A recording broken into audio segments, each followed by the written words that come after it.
Hi, I'm Yinka, and this is The Hurt Locker, a podcast where we open a door into men's mental health.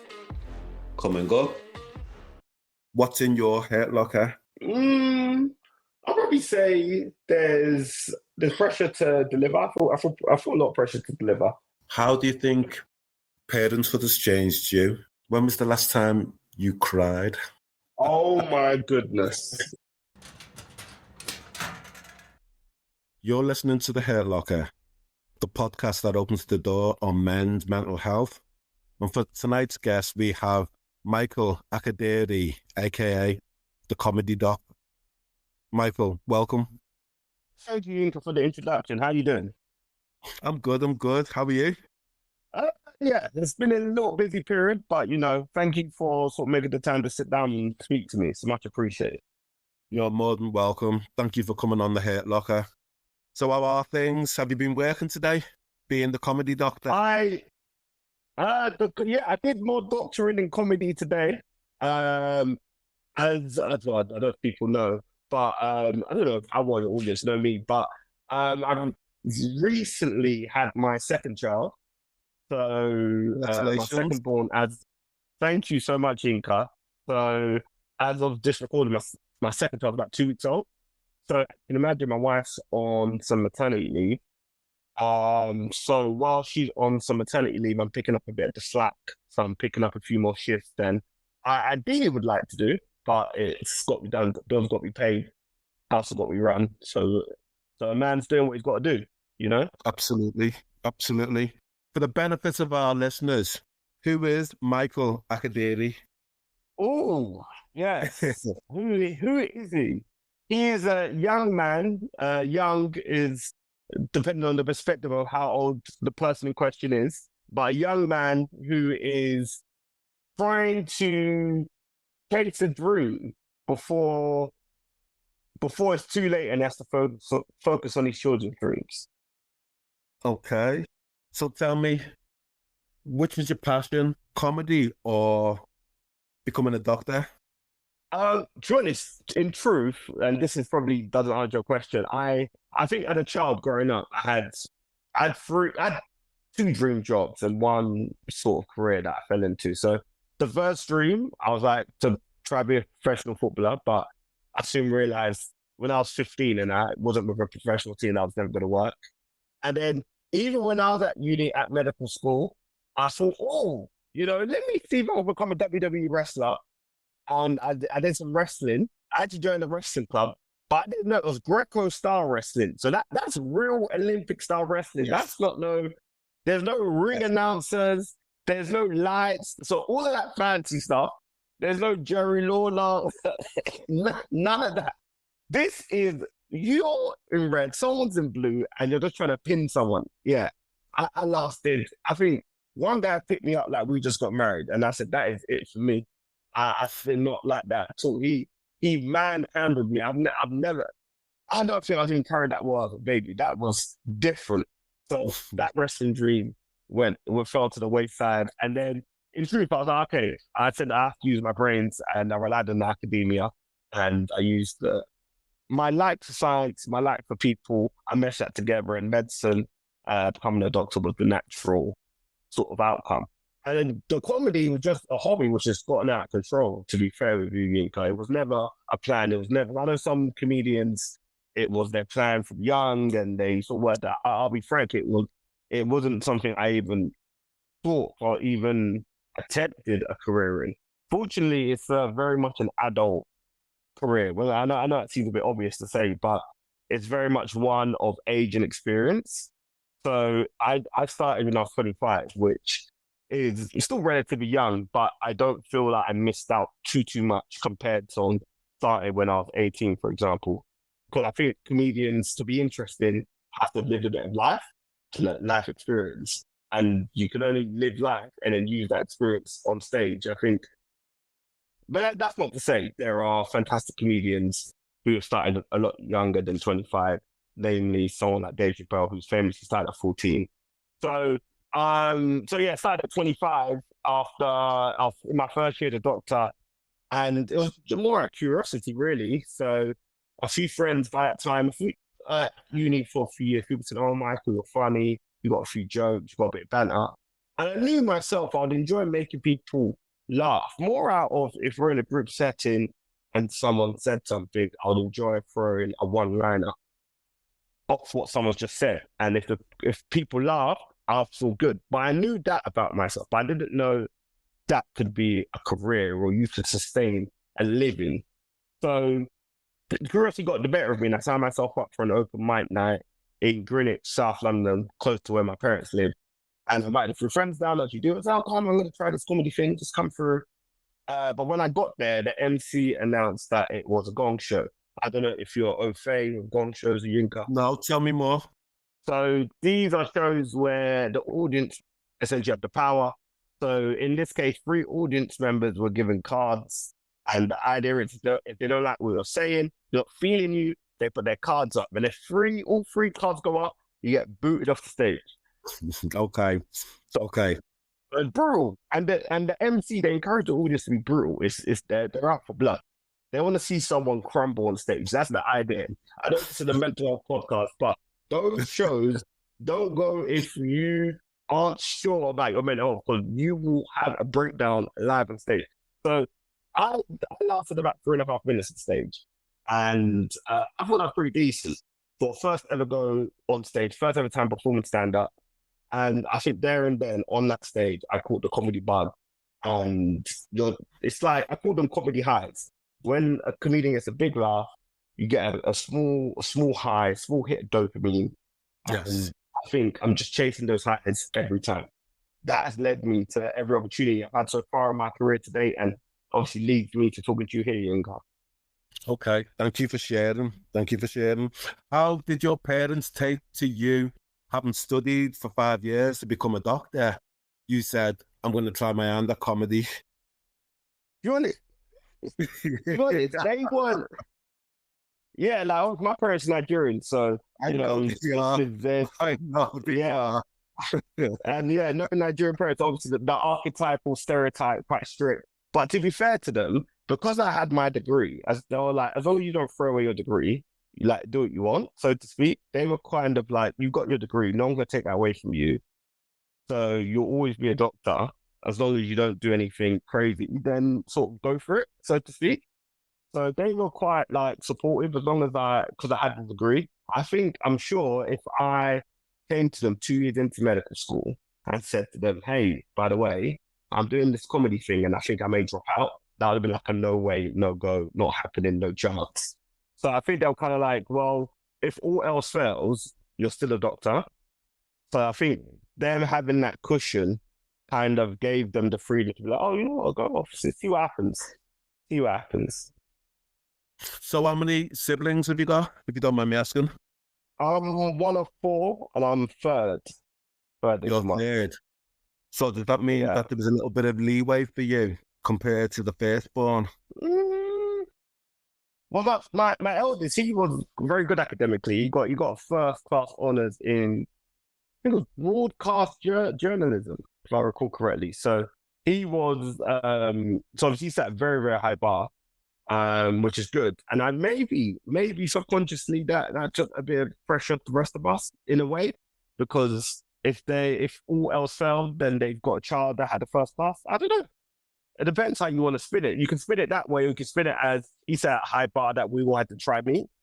But it depends what way you want to see it. But in truth, in terms of what my brother's gone into, we've all gone into stuff quite different. Like my eldest has gone into almost like project management or IT business. My second eldest has gone into playing poker. So he doesn't even use. Yeah. So that's how he makes his keep, playing professional poker. Then there's me that obviously did medicine, but obviously is pivoted a bit towards comedy. And then my younger brother, he's, well, I'd say it's more sort of business management sort of industry sector that he's in now. So we've all gone into stuff slightly different sort of genres, sort of jobs and stuff like that. So yeah, I think my parents they were very academic focused as we were growing up. But I guess once we got our degrees, they're kind of like, well, you're adults now. I guess that's the You've stepped back a little bit then, yes. yeah. I guess it's quite tough. Like it's when you raise a child, and I'm only very new into this journey. You want to lead them. You want to teach them how to fetch their own water. You don't want to fetch the water for them in a way. So they've got the skill to be able to fetch the water, not that you're there and you're just giving them a water to drink. They can fetch the water themselves. So I think they've given us the tools to, okay, we've helped you get to a point where you've got an education, a high degree education. You're able to sort of look after yourself, wash, dress yourself, all that good stuff. You're able to go into the world. And then what you do after that, is up to you. I think you'll always be a parent, but you don't want to feel like you're parenting a child well into their 20s and 30s and 40s. I hear you. Can I ask, growing up then, Yeah. how independent were you? In terms of, would you be cooking from an early age, etc.? Ooh. I wouldn't say I'm cooking from an early.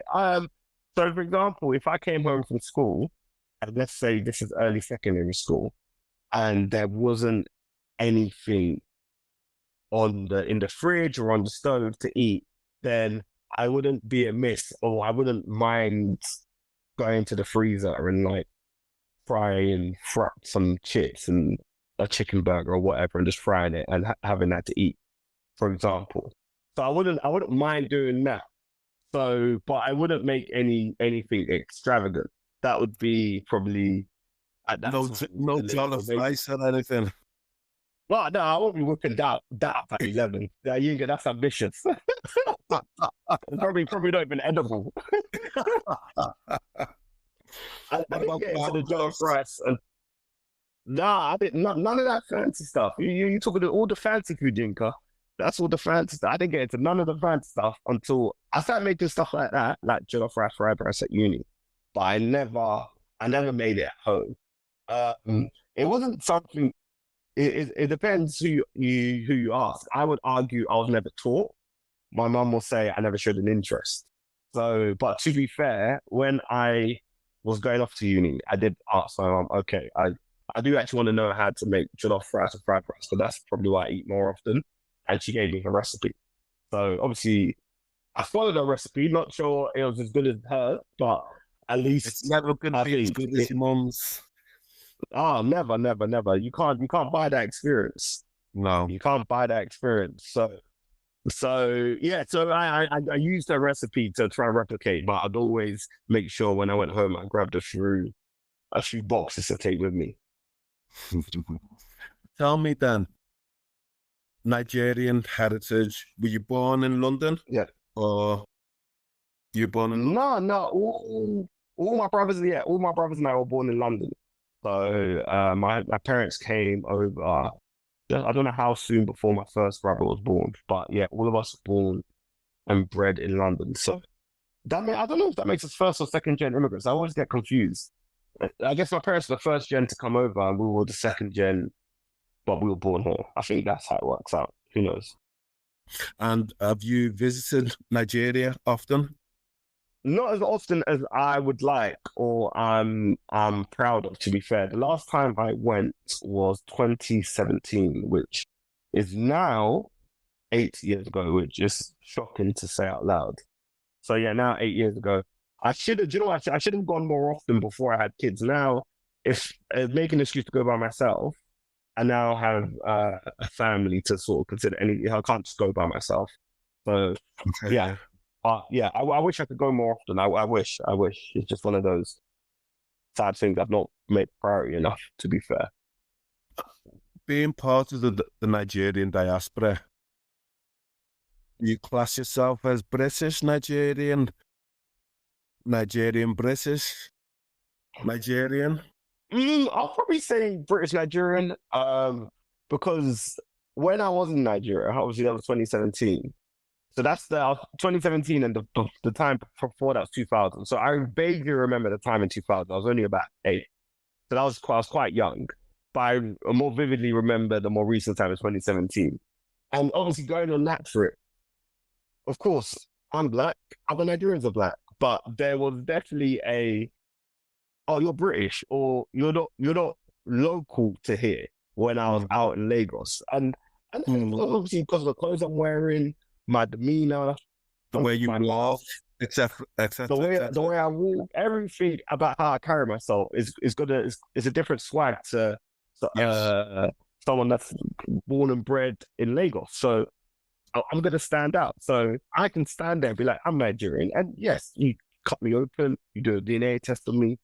Not a dumb one, but I presume I will show the same Nigerian that the person standing next to me that's born and bred in Lagos will have. But of course, there's a huge culture difference there. As much as I am of the Nigerian culture and I like to ingratiate myself, I'm not, I don't live there. So there's differences. I can't just, right now, I would even, like, for example, if you drop me in Lagos right now, I would have to call one of my cousins or call a family and be like, hey, I need someone to be with me. Because I can't get around. I can't survive by myself. My parents always say, if you're going to go to Nigeria, you need someone that knows Nigeria to absolutely, maneuver around with. absolutely. You can't just go there solo. So, I can't be like Nigerian. As soon as I get there, I'm like, no, I need someone with me. So I can't put myself in the same class as someone who's born and bred there. And probably vice versa. Someone who has someone Nigerian who has links to London, but they live in Lagos. If they come over to London, they may want someone who's local to London to show them around, you know? Yes. Yeah. So I think it works the same way. But I definitely I couldn't try to see myself as the same as someone born and bred in Lagos. Like, it just wouldn't work. Could you ever see yourself living there? I'd like to. I'd like to at some point. I had these big.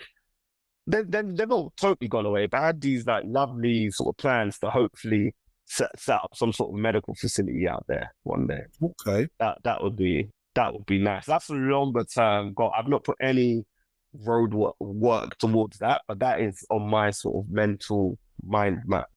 I think that would be nice. More of a legacy sort of thing. I think in this world we can always, if you want to leave our imprint in some way, it's something that lives on beyond your time. And it would be nice to sort of be involved in setting up some sort of health foundation where people can get access to healthcare, may not have the financial means to pay for it. So if I could be involved in something of that ilk, that would be nice. I'm not putting a downer on Nigeria, in particular Lagos. Yeah. I see that a quarter of the African continent's population lives in Nigeria itself. And it should be. The poverty that's there is stark, you know. Ooh. Sometimes it saddens me, given the natural resources, particularly oil, that we have in our country, why it isn't more developed. No, absolutely. That's it. I'm not as well versed in geopolitics as I like to think I am. To understand the reasons why, because I know there's raw oil, but then to convert it to the oil that we use, for example, petroleum, there's a process that happens. I'm not using the right Well, word. there's a lot of refineries. The oil refineries. There we go. So the refinery process, and I know obviously Dangote was lauded recently because he finally set up an oil refinery of his own. Yes. With his own sort of financial backing, which is hopefully going to be a game changer, which hopefully will change things. But yeah, I do share your sort of frustrations in, having these natural resources, and you sometimes hear about other sort of oil wealthy nations, particularly in the Middle East, just to name Saudi Arabia as one, where they're able to use the wealth built off the natural resources, and just look at their football league, just using football as an example. They can splash the cash willy-nilly, Obviously, Nigeria have more pressing issues than football, of course, but it just goes to show that if the finances are used and natural resources are developed appropriately, then you can have finances to improve your country. Absolutely. So, Michael, you're on the hurt locker. Let's dive in. What's in your hurt locker? In terms of what? In terms of stuff that hurts me or is personal to me? What would you... In terms of what you feel comfortable sharing, yes. I'll probably say there's pressure to deliver. I feel a lot of pressure to deliver. Like every day. I think I'm comfortable sharing that. I think as a man, Do you think? you know, Okay, let's split that. Let's split that. yeah. How was it in medical school? Medical school was challenging, but it was fun at the same time. Challenging in terms of there's a lot of volume of work that you're expected to cover. So conceptually, I didn't think medical school was harder than sort of A level. I didn't do A level, I did the international baccalaureate, which is similar in some ways, but it's not conceptually difficult. Yeah. It's just that there's a lot of volume you have to cover because obviously you're learning about the whole body, etc., etc. Whereas some of your friends on different courses, they didn't have an intensive schedule, or they would always be available to go to these different raves and student parties.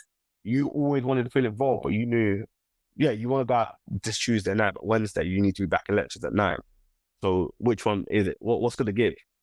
So you as a medical student, I always kind of felt that felt torn in that way. I'm like, I want to be a uni student, but also I know I've got to mature a bit quicker than some of my friends have to on our different courses.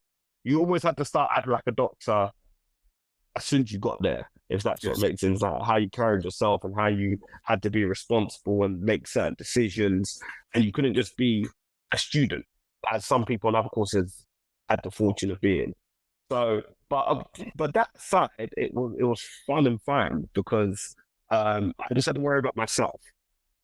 And I think as I've gotten older and as I've now started having children, it's not just me I have to be concerned about or think about. It's almost a luxury when you can just, I've got to worry about me. I ain't got no impossible. I just need to make sure I do my assignments in time. All right, cool. Got to make sure I've gone shopping and I've got food in the fridge, and obviously I had to make sure at the time I worked extra jobs to make sure I had extra money and stuff. But it was just me. I just had to worry about me. And I think that's a luxury at times, just to have to worry about this. Was the pressure, do you believe, or not, being a black man within inside that medical profession? I didn't feel it, to be fair. I never felt it. There were other in my year group. There were other obviously black students, and of course that I was sort of friends with, and friends with some of them to this day, to be fair. But I never did the numbers or to see what percentage of the actual year group we made up. But of course, a minority, but I never felt we were a minority. I never felt we were targeted in any way. So I never felt I had to represent for us, if that sort of makes sense. Okay. If that sort of makes sense. Okay. So tell me about the pressures of being a young black man then, growing up in London.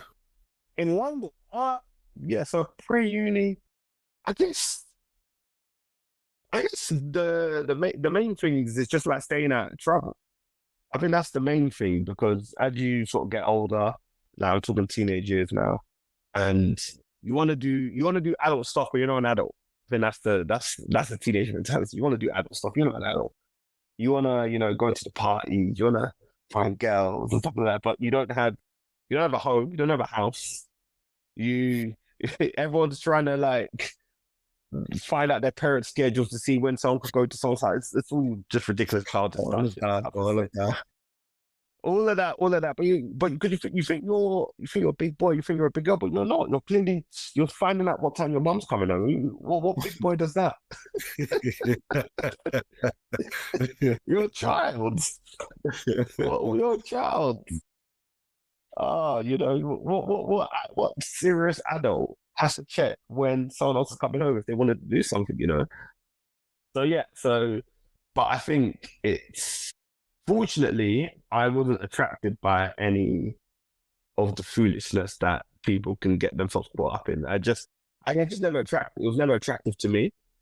For example, like just say stuff like joining the gang, or like I never understood the concept of being banned from an area. Because I want to affiliate with one group, but I don't want to affiliate with the other group. Because I want to affiliate with one group, but I don't want to affiliate with the other group. Because I want to affiliate with one group, but I don't want to affiliate with the other group. Because I want to affiliate with one group, but I don't want to affiliate with the other group. Because I want to affiliate with one group, I can't go into this other area where this other group are situated. Like something that just never made sense to me. I like to be free to roam where I would like to roam, if that sort of makes Absolutely. sense, you know?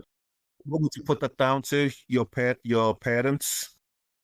Yeah, I like to think I had a stable, obviously I'm fortunate enough that I grew up in a stable home, two-parent household where my parents, I never went without the basic necessities.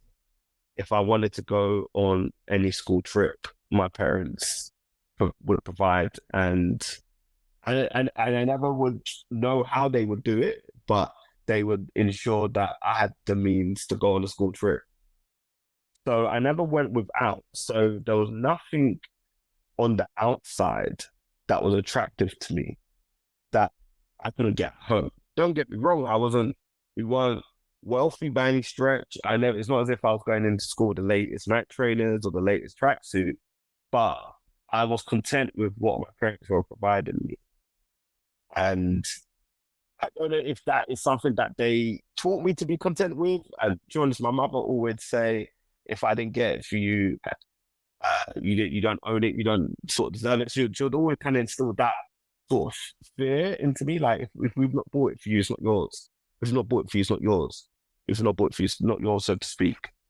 Um, so she definitely did instill that in me. So maybe because of that, subconsciously was like, well, if I can't afford it or my parents can't afford it, then I can't get it. And I think sometimes that desire to want more can sometimes be the catalyst for the foolishness that people get up to. Because, you know, if you think that some older guy on their estate is going to get you the money to provide you for something you don't have, then you may engage in the foolishness that he may be suggesting because he's got the means to provide for you. And then that starts its own, that could start a whole domino effect. Absolutely. Yeah, that could start its own domino effect. So yeah, I think, yeah, because I never went without, so I never sought anything from anyone externally.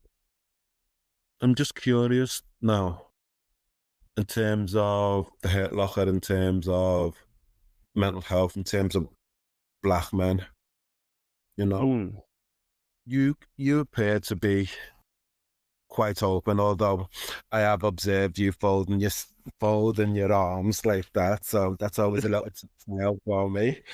Okay, but I'm just curious about struggling with one's mental health. You must have seen that in the past within the black community, particularly black men. Sure. Black men are seen as, oh yeah, we just keep it close to our chest. We never talk about our struggles and that.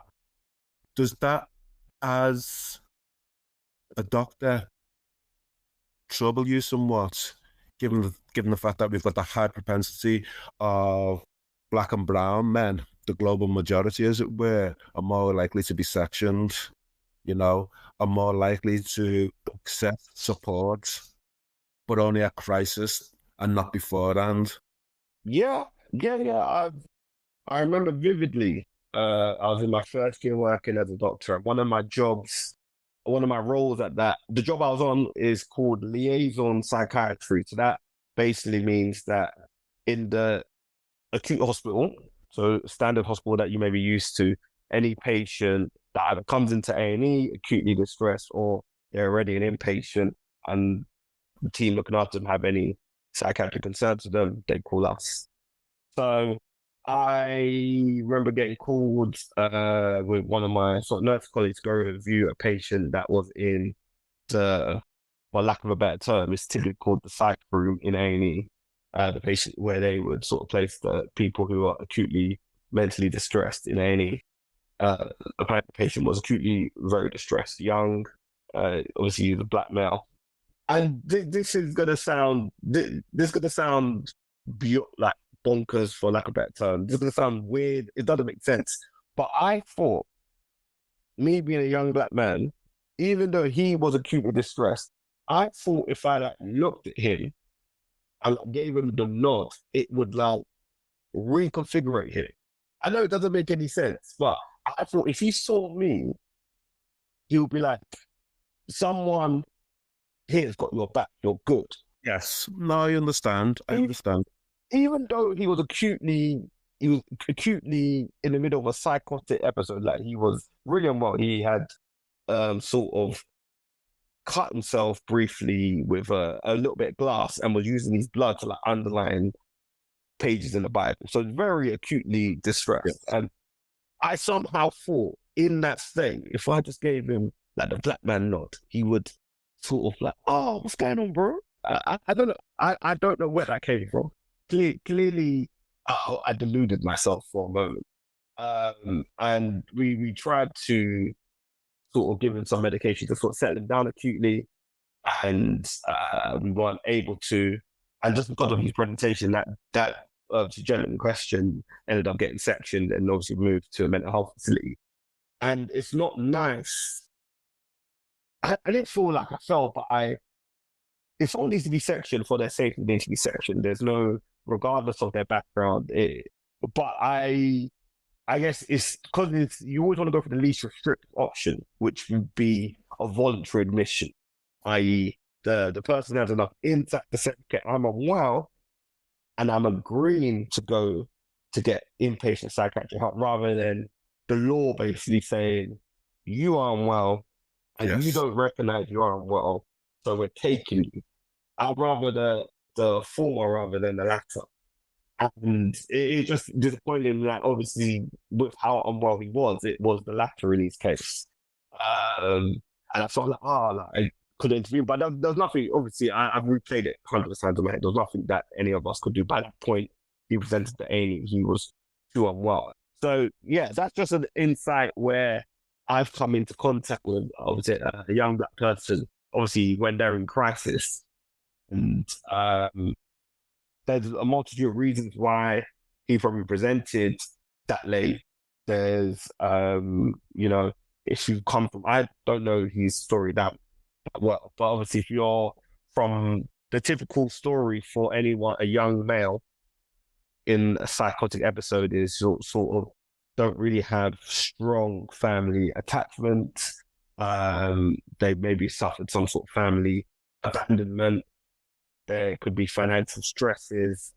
I don't believe it was in this case, but sometimes, obviously, cannabis or weed addiction could be a contributing factor.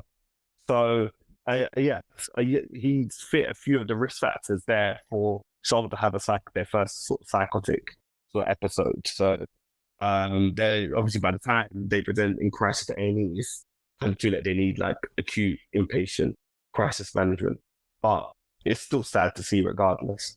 Would you, if your friend was struggling pre-crisis, would you suggest to them to reach out for support? Oh yeah, most definitely. I think most definitely. The reason why I'm asking that is that, like I said before, within our communities, we've grown up in a culture of keeping our cards close to our chest. Don't let nobody know what's going on. Yeah. You know? There's a mistrust. There's a mistrust of institutions, etc., etc. No, of course, 100%. There is mistrust, and if anyone has any doubt, then they just need to go and read what happened during COVID when it came to the uptake of the vaccine in the communities. So. But then there is a medical mistrust, and there's reasons for the medical mistrust, whether it's, as you say, we're talking mental health statistics. We can talk about the black maternal outcomes when it comes to giving birth, whether it's sort of maternal death or injury during birth. So yeah, of course, there are statistics to back up this mistrust, but I would always encourage people to seek medical assistance where they feel they need help. And what's the challenge with mental health is that you need a bit of insight to seek the help. Go on, tell me more. So for example, when you break your ankle, you're like, okay, or I've hurt my ankle. I need to go to a doctor to tell me, one, if it's broken, if it is broken, what we need to do about it. If you're depressed or you're feeling low mood, you need to recognize that you are low in mood to then seek help for your low mood.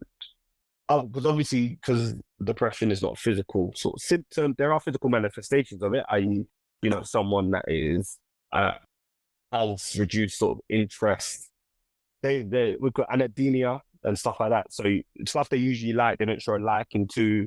They may just want to be at home or in their own company, for example, and they show those symptoms for 2 or more weeks. So then someone may be exhibiting signs of depression, but unless they within themselves have recognized some of those signs, they may not want to seek help. Sometimes it may take someone else to be like, hey, by the way, I've noticed that you're not coming out to meet us. Is everything good? Do you think you should speak to someone? What's going on? But that person has to sort of make that deferral. I think the challenging thing is that it's not only till someone's in crisis that external agencies can almost receive a referral from someone else. So, for example, Yinka, I'm not putting anything on you per se, but let's say you were experiencing depression. I can't make a referral on your behalf. Like, as a friend, I'm not in a clinical setting. I can't make a referral to your local psychiatric settings on your behalf to say, hey, my friend Yinka, I think he's a bit depressed. That has to come from your GP through you sort of have some input. Or I think some trusts allow self-referral, but I'm not too sure on that. But usually it starts with going to your GP, then he or she makes a referral. Okay, that's a sort of quote-unquote mild level depression or moderate level depression. If it, God forbid, got to a point where your mental health was unstable, where you were a threat to yourself, or to that's others. when it's like, okay, or to others, as you rightly make the point. That's when it's like, okay, I'm calling 999. I'm saying we need the police here. This man is a danger to himself and a danger to others. Then that's when other agencies can get involved. But it's only at the crisis point. At the earlier stages, it's almost you need an insight. Because what happens is if your GP makes a referral to the community to say, hey, this guy, I think this guy's come to see me, and I think he's a bit depressed, you may benefit from your input. And the community psychiatrist seems, okay, great, we'll make contact with them. And then you don't respond, they'll say, okay, the patient didn't engage. Yes. And then after 1 or 2 times, that could be the referral done and the cycle.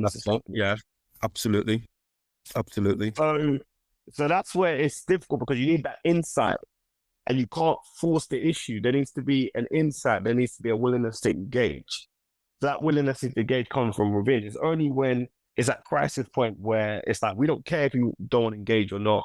You're at risk yourself. The law takes that liberty away from you. Understand. I think the difficulty is here and the resistance is within the community. People are afraid to say, help. I'm struggling. I need some support. And it's only by the time it reaches crisis point does the level step up so much, by which time it's dark then. Yeah. But I think there's an attitude of keeping up appearances. So how do we change that? How do we change that? We make people comfortable with their low points, we should embrace and probably maybe showcase a few more lows, really, and I say that someone who doesn't really, I don't broadcast my lows too much. If I'm going to assess myself first, more the highs, I probably talk about my lows with loved ones or difficult points with my loved ones, but I probably wouldn't make an Instagram post about it.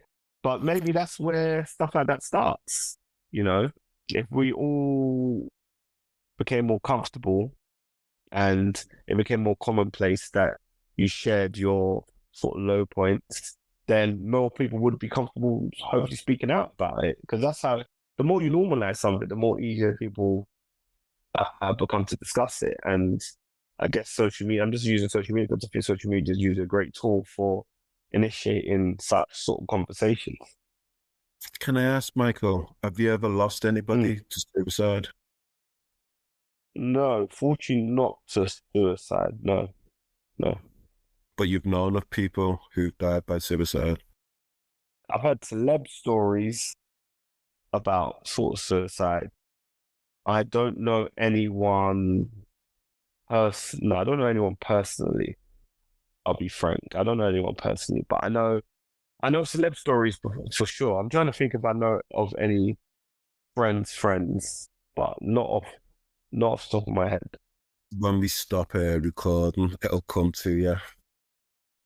Yeah, it may do. I just off the top of my head, I really can't. I really can't. Like when I say celeb, I'm thinking of the Love Islanders who have obviously unfortunately taken their lives, and all that social media fame, and I can imagine what they go through. You know, but I don't think I know anyone. Well, yeah, I don't think. Yeah, I can't think. I'm racking my brain. It may come after, but Right. I can't think off the top of my head. And in terms of you speak to loved ones and that, how does that feel when you're experiencing your low lows? Well, it's always good to get stuff off your chest. If you're feeling something, and it helps you sort of process it. I think a lot of the time, if we try to carry a burden or something, and we try to sort of much abandon what run through, feel we can run through brick walls. Sometimes you just need to speak on it, and then you can potentially share the load. There may be three things I'm trying to do, and then I can speak to my wife, and maybe she could do one of the three things, and that means there's one less thing for me to do, for example. So I think speaking and articulating what my concerns, so we can hopefully come to a solution for them, makes life a bit easier. That's what I would sort of argue and encourage people to do. You're a father of two. Yeah, Tell me, what does love mean to you? love. And Having, I'm gonna preface that now. I'm seeing a little smile on your face. I'm gonna yeah, preface it with the Nigerian way of being raised, etc. Because my parents never yeah. said that I love you or put their arms around me or anything like that. And I'm wondering, Mm. was your experience different growing up? And Um, is it different now that you have your own family? it's funny you bring this that you introduce this dynamic because not that I was here to promote anything, but in the show I've been touring and I'm gonna do a little spring extension of Trust Me and My Daddy. That's a dynamic I touch on in the show, so it's funny you bring it up. So yeah, I guess I didn't hear too much from my dad. I would hear it more often from my mum, to be fair. But I have always kind of rationed the reason that he showed me love through his actions. And don't get me wrong, it was always nice to hear it in words as well. But through the sacrifices he's made in his life, I have no doubt that he does. It would be nice to hear it a few more times. But that said, love right now is maybe having a 2-year-old kick you in the face at 3 a.m. and still not turning around and whooping them, but giving them a hug and a kiss and ask them what's wrong. You know, that's love because that takes a lot of willpower, and that willpower can only come from love. That willpower can only come from love. That there is nothing else that's stopping you from whooping that boy. And love. How do you think parenthood has changed you? Parent has changed me. It's definitely given me more of a focus. I think I was quite a focused and driven individual anyway, prior to having my children, but it definitely has given me more of a sort of drive into like, okay, I'm not just doing this for me, I'm doing this so I can provide for my children. And it also means that I value my time a lot more. Whereas probably before, on an average week, I probably perform 4 times a week, maybe four, maybe sometimes even five. And maybe max two of those would be sort of earlier in the week, sort of open mic where I'm just trying out a bit of material, just working on my craft. And I probably don't do those as much in the last sort of couple of years since having kids because I'd rather be at home with them, you know. So it's been a subtracting time away from, working on my craft to more sort of focusing time hanging and being around. Because I was like, I don't want to. Obviously, everyone has to do what they got to do, but I still want to be in and around their lives. So I wouldn't want to be the sort of missing sort of dad if I can sort of avoid it. So I prioritize them a lot more, and I think it's giving me a focus and also prioritizing family time a lot more for sure. When was the last time you said "I love you" to your dad? I said it. That's a good question. Um, when's the last? Or give him a hug? Oh no, I give him hugs every like last time he came. So when my son was born, they came to the hospital. My parents the same day, and obviously we exchanged hugs then, and exchanged then the day. Is it the day after they came as well? Yeah, the day after they came as well, and they dropped off a lot of food and we shared. So yeah, it's hugs. Yeah, it's not like one of these sort of It's not very typically cold Nigerian, relationships where though, is it? yeah, it's not as if he's like giving me a fist pump and said, "Yeah, good day, son." It's not like that, or or anything where I have to like the ballet to him. Like, no, we can hug each other and stuff like that. Oh yeah, but I don't know about. I'm always say, "Oh, love you guys, thank you." I may stuff like "love you guys, thank you," but have I said "love you, dad"? That's I don't know. That's got me pondering. Have I specifically said that? I may say something like, "I love you, dad, love you, parents, thanks for coming." But yeah, but I said, love you, dad, love you, mum. Good question. Nah, I can't put a date in that. Good question. When was the last time you cried? Oh, cried. Um, so this is gonna sound ridiculous. This is gonna sound very ridiculous, but last time I cried was when I missed the National Express bus. Come on, tell me more.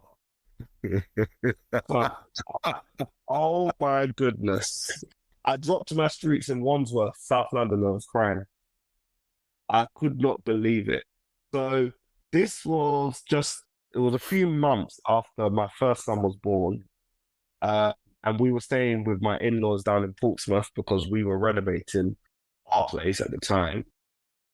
I had gigs booked in London. So what I would have to do is sort of get the train, so just get like the train out from Portsmouth to London, do the gig.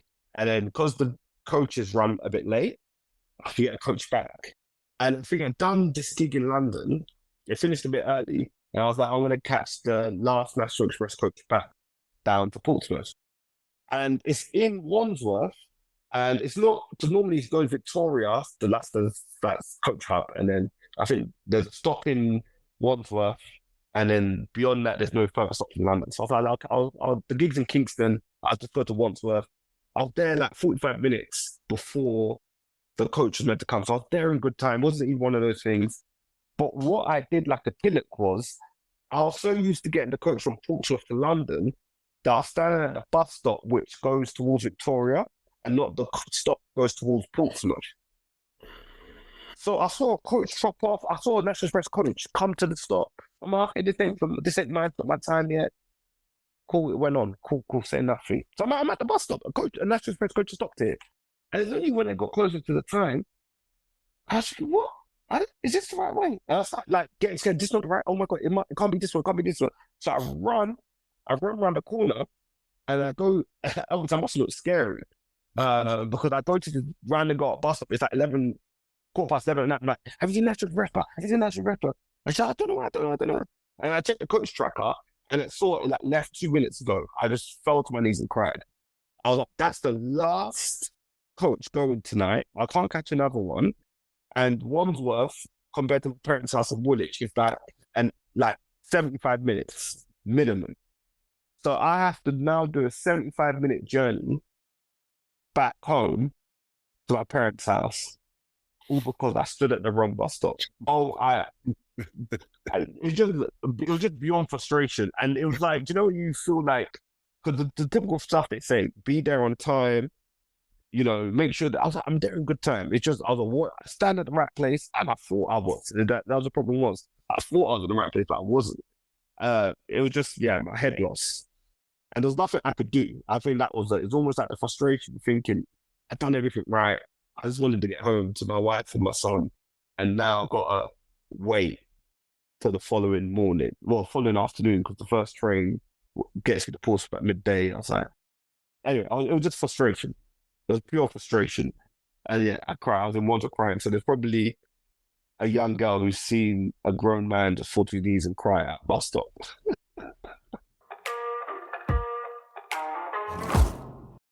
We have a listener question from Jules. Michael, how do you manage your mental health going from a comedy performance high on stage, going to the emotional lows of facing distress, injury, death as a doctor? That's the thing. It makes what happens on stage not that important. When I always tell people, like, the worst thing that can happen on a comedy stage is a death. Like, you just get no laughs. That's the worst thing that can realistically happen. Well, Chris Rock may say something different, but the worst thing otherwise is typically just no one laughs. That's it.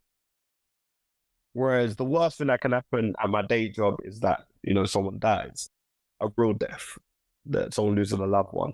So when it just tells in comparison. So when I think of it like that, I don't really have any fear on stage. It's kind of like, let's just see what happens. If no one laughs, so what? And having that sort of, obviously I want people to laugh. So I'm not going on stage just saying if no one laughs, I'm happy. But it's just more, I don't have the fear of them not laughing.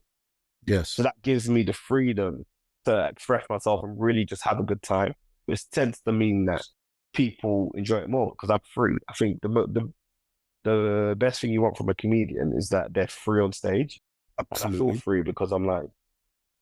Can I ask, when did you qualify as a doctor? 2016. 2016. So working through COVID, etc., how was that for you? Well, it wasn't as bad as it probably seems from the outside because I was working mainly in a surgical specialty, and what happened with us was obviously all the operations just got cancelled. So most of us were sort of getting redeployed, and we were close to getting redeployed to sort of work on ITU units, which was actually quite scary at the time because obviously that's where the most sickest and the most really ill patients were. And it's like no one knew what we were kind of facing. People kind of making up people kind of making up as we were going along until people really got hold of it. So people, even healthcare staff, were scared to go in because it's like, wow, you're telling us every day on the news people are catching this condition, dying at these rates. Yeah, it's like, go into where people definitely have it and try to make a difference. So it definitely it's like you're not making a thing like this thing. It's not like you're saying avoid going here because people could have it. You're saying these people definitely have it. Go to where they've really got it and come home alive. So people were really scared to be redeployed. There was a genuine fear in the NHS at that point, for sure. So I think they were considering redeploying, but they didn't in the end. But it was a real sort of scary time. A lot of people didn't know what to do, and we're at the time the PPE. Obviously, they were putting us in. I remember the whole dinner lady. It's true. Like you see like PPE, personal protective equipment, and I'm like, how you meant to fight a global pandemic when you got an apron and a hairnet that not even would be safe to protect the dinner lady from the food they're preparing? Like, what is this? So, but yeah, but it was a challenging time, but it wasn't that bad for me considering my surgical perspective. What did that galvanize you, that experience as a doctor? it's funny because during that period, that was just before COVID, February 2020, I just won this comedy award. It's called the Comedia New Comedy Awards. It was a comedy competition, and I was fortunate enough to win it. And my comedy career, that's probably when I started thinking, oh, like, there could be something in this for me, comedy-wise. Oh, there could be something. I don't know. It was definitely still a hobby at that point, but I was like, oh, there could be something in this. And then a month later, the comedy world shuts down and the medical world sort of stepped up 100-fold. Yes. So definitely put into perspective what is important here and what is the fun thing to do. You know, it reinforced that if, just in case I forgot. Yes. Thank you for sharing that. Seriously. No, not at all. Not at all. I think listening to other medics' experiences, there was a lot of moral injury because you're there to support people. And at the same time, lack of equipment, etc. And people are still figuring out how best to keep people alive, and not being able to was impactful for some medics anyway that I've spoken to. Yeah, it was unprecedented time. People expected healthcare staff to know what was going on. We didn't have any more idea than you guys. Maybe just the big heads, the suits at the hospitals knew stuff that wasn't public, but we on the ground, I can tell you for free, we didn't know any more than BBC News were telling us. Props to you anyway. Thank you. Okay. Props to you. If I'm going to share this, well, I'm not going to, nothing to share. I just got miffed when people were clapping on Thursdays at 8 o'clock. You know, it was funny period. I couldn't believe it. Well, I understood the concept behind it. I understand why people wanted it, but I knew it was dangerous as soon as the government were going to piggyback on the back of it, because they were going to now use it as an excuse not to pay appropriately. And I knew that as soon as they start doing that, and they're gonna use this, and they brought out this stupid care badge and everything like that. And I thought, we're in trouble. We are in trouble. But yeah, I knew the government were gonna hop on that and use it as an excuse to underpay people, and that's they did. So there we go. I'm gonna ask you the question: who's the most important person in your life? And you can only pick one person. I'll say my wife. Oh, okay. What if I said you were wrong? What if I said it was you? There's an argument to that, but I wouldn't want to do life without her. So I hear you. So yeah, especially with what the lives we started, it'll be unfathomable not doing it without her. But yeah, that's nice. Michael Akadiri, thank you for being on the Hurt Locker. Thank you, Yinka. Thank you for your time, your patience, and your thoughtful questions. Much appreciated. You're more than welcome. The Hurt Locker is a safe space for our guests to openly share their mental health experiences. If you have been affected by any of the content in this recording, then please reach out for support. If it is an emergency, dial 999. If you would like to talk to somebody today, then please call the Samaritans on 116 123. Stay safe. Thanks for listening to this episode of The Hurt Locker. Please give us a rating or share with another listener. You can also follow us on Instagram and Facebook at The Hurt Locker Pod.